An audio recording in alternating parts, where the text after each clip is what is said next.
सबसे पहले आप सभी का स्वागत है। अगर आपको मेरी बातें अच्छी लगे तो सीधे रूह तक को सब्सक्राइब करना न भूलें।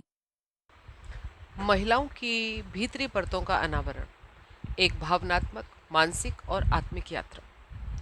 स्त्री को समझना सागर की गहराई में उतरने जैसा है, जहां हर परत के नीचे एक और परत छुपी होती है और हर तह अपने में एक नई कहानी लिए रहती है। यह लेख एक स्त्री की आंतरिक दुनिया को, उन परतों को खोलने का प्रयास है जो अक्सर अनकही रह जाती हैं। यहाँ कोई बिंदु नहीं, कोई सूची नहीं, बस एक बहती हुई नदी है अनुभवों की, भावनाओं की, संघर्षों की और उन सृजनात्मक लहरों की जिनमें एक स्त्री का संपूर्ण संसार बसता है।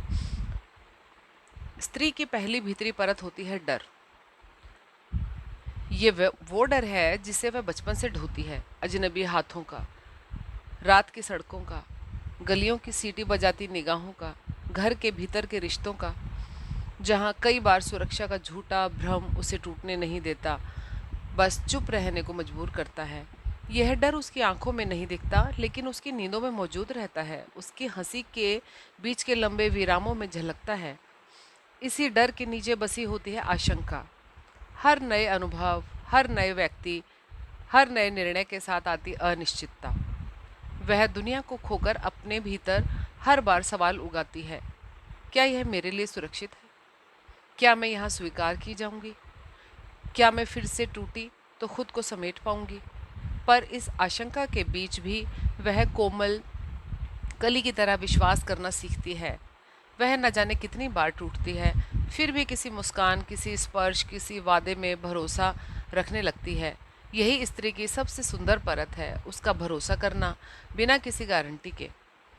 यह विश्वास जीवन के प्रति है, सृष्टि के प्रति है और खुद के भीतर के चमत्कार के प्रति भी। इस विश्वास की नींव पर टिके हैं उसके अनुभव। हर चोट, हर पीड़ा, हर संघर्ष उसे कुछ सिखाता है, कुछ नया बुनने की ताकत देता है। वह अनुभवों से डरती नहीं, उन्हें अपने भीतर सहेज कर आगे बढ़ती है। यही यही अनुभव उसे रचनात्मकता देते हैं। कभी वह शब्दों में बुनती है, कभी रंगों में ढालती है, कभी भोजन की खुशबू में, कभी बच्चे की मुस्कान में वह अपनी रचना खोज लेती है। एक स्त्री की दुनिया कौशल से भरी होती है। यह कौशल सिर्फ रसोई चलाने या घर संवारने का नहीं, बल्कि जीवन को संतुलन में रखने का होता है। वह रिश्तों की डोर को जिस सहजता से संभालती है, वह अनुभवी जादूगर जैसी होती है।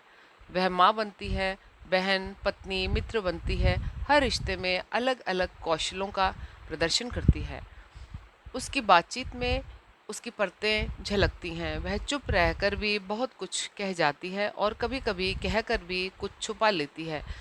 उसके व्यवहार में उसकी परवरिश, समाज का असर और आत्मसम्मान के स्तर की कई कहानियाँ बसी होती हैं। वह जितनी सहज दिखती है, उतनी ही जटिल होती है। हर क्रिया के पीछे एक भावना, हर प्रतिक्रिया के पीछे एक इतिहास। जब उसे कोई आहत करता है, तब उसकी अनुभूति तीव्र होती है। वह सारा दर्द अपनी आत्मा में महसूस करती है और कई बार उसके भीतर एक सागर उमड़ पड़ता है जो आँखों से नहीं बहता, बस सीने में धड़कता है। इसी अनुभूति से जन्म लेता है उसका गुस्सा, जो हमेशा जोर से चिल्लाने वाला नहीं होता। कई बार वह गुस्सा चुप्पियों में होता है, खुद से सवालों में होता है। वह उस प्रतिरोध में होता है जब वह ना कहना सीखती है। संवेदना उसकी प्रकृति है। वह केवल अपने लिए नहीं रोती, वह दूसरों की पीड़ा को भी जी लेती है। उसका हृदय किसी और की पीड़ा को भी अपने अंदर उतनी ही गहराई से महसूस करता है। इसी से उसकी भावना जन्म लेती है।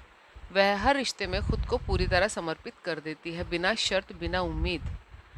लेकिन इन सब के बीच कहीं एक छाया सी होती है जिसे लोग गलत समझ लेते हैं, घमंड।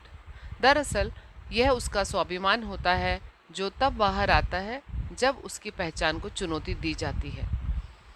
यह उसका मैं हूँ का मौन उद्घोष है, जिसमें वह अपने अस्तित्व की रक्षा करती है। वह सजती है, न केवल बाहर से बल्कि भीतर से भी। हर सुबह वह अपने विचारों को संवारती है, अपने हौसले को सजाती है और अपने आत्मबल की बिंदी लगाकर दुनिया का सामना करती है। वह सहती भी है, दर्द, अपमान, उपेक्षा, पर वह सहना उसकी कमजोरी नहीं, उसकी ताकत होती है, क्योंकि वह जानती है कि वह इन सब के बावजूद अपने सपनों को मरने नहीं देगी। उसके सपने उसके अस्तित्व का विस्तार हैं। वह सपने देखती है उड़ान भरने के, कुछ बड़ा करने के, किसी की दुनिया बदल देने के। वह सपनों को अपने बच्चों की आंखों में रोपती है, अपने शब्दों में उकेरती है, अपने कर्मों से उन्हें आकार देती है।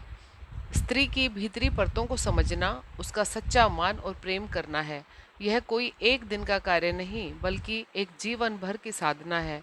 और जो इस साधना में उतरता है उसे जीवन की सबसे सुंदर कविता मिलती है, एक स्त्री का अंतहीन, सजीव और चमत्कारी अस्तित्व।